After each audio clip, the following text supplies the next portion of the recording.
Hello again, and good evening. It's great to come your way this evening again and to come the way of people who just exercise this common belief, this common faith. Within each one of us is this creator given huge capability to be change makers, difference makers, game changers, to make a difference. We can determine outcomes. We can determine the outcome of our world. We can determine the outcome of life.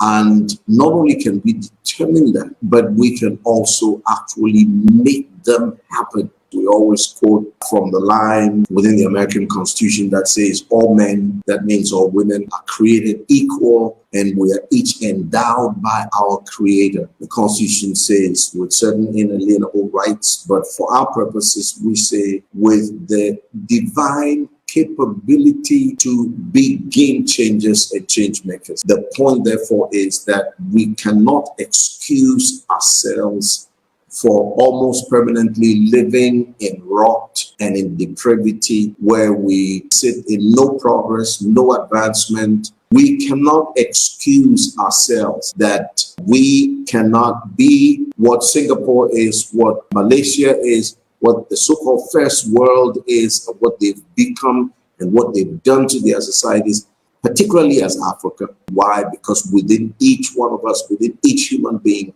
is this power. No matter where we are, no matter where we were born, no matter our gender, no matter the skin pigmentation, we are endowed with what it takes to also bring transformational change. We've been looking at the case study of Singapore. Today, Singapore has become a sustainable city with clean air and a clean living environment, a great supply of water and beautiful green spaces.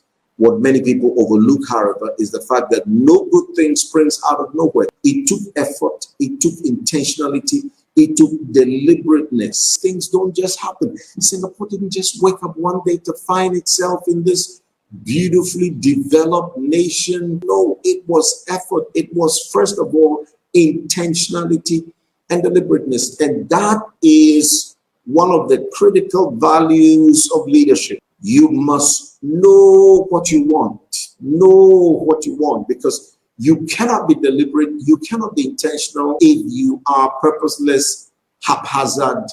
You don't know where you're going, so any road takes you anywhere. That means Singapore sat down, okay, their leadership sat down and they said, this is who we are, this is where we are, but then we don't want it, we don't like it, we want to be 7 steps up, we want to be 10 steps up. And they were deliberate, they were intentional, they were calculated, they were very much pointed in that direction. So they chose a direction. So that brings choice. That means you must make the decision, you must make the choice, you must decide in your mind, what do you want? Where are you going? This, as simple as it may appear to you, is at the heart of Singapore's story, Singapore's beautiful story. One thing about decision making is once you have factored all the facts surrounding the decision making, you jump.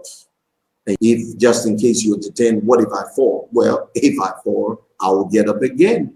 Hopefully my legs don't get broken, but even if they do get broken, I'll find a way to heal the fractures and I'll come back and walk again. Even if I have to do it with a limp, I'm going to do it, but going towards my chosen goal, I will.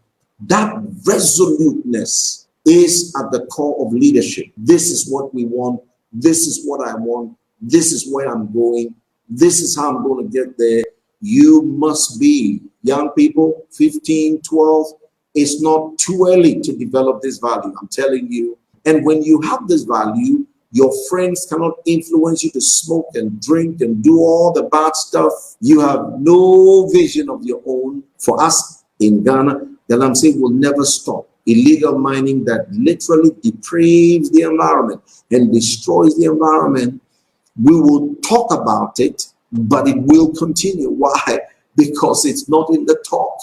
It's not in the talk. What is clear here in Singapore's story is that they were deliberate about the fact that they didn't have everything. They had to look within themselves, make changes, because they looked out there saw best practices of people who had developed transformational change, the kind of transformational change they knew they would want for Singapore, and they told themselves, let's go for it. But you see, whilst making those decisive choices, it didn't come easy like that.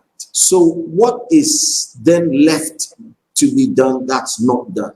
I believe it is leadership at the personal level.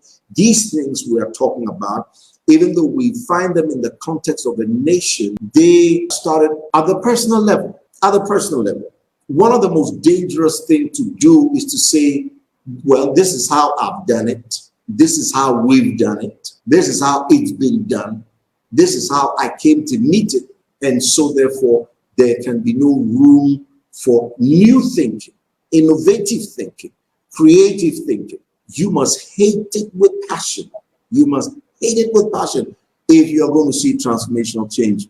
You have to tell yourself always that there are other ways of doing this better on the way things have been done. Singapore's entrepreneurial leadership value, which the governing leaders had, Lee Kuan Yew and his team had, which the individuals all had to inculcate and cultivate. This is what brought them to the Singapore they are today. There's nothing wrong in imitating values, especially values that impact mindset, quality of thinking, quality of mindset, and to improve on ways of doing things and find ways to do it, but such that it doesn't take away who we are at the core, but rather improves and gives us the best version of ourselves. Especially at the personal level.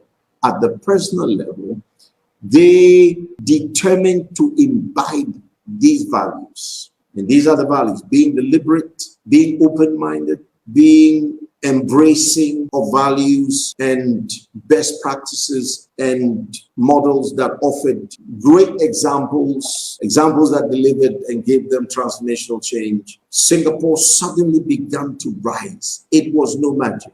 This is not luck. This is not, good luck, just sitting and hoping things happen. These are deliberate, intentional values that deliver transformational change to the individual and to the society. Everybody collaborated, cooperated, everybody was willing. But guess what? It wasn't just left to people's choices. It was also almost law. So there was some enforcement. Everybody indeed engaged and came together to make Singapore work. The choice to do it, so we build a better country, or so they build a better country, was not left to them to decide whether they wanted to or not. No, everybody had to.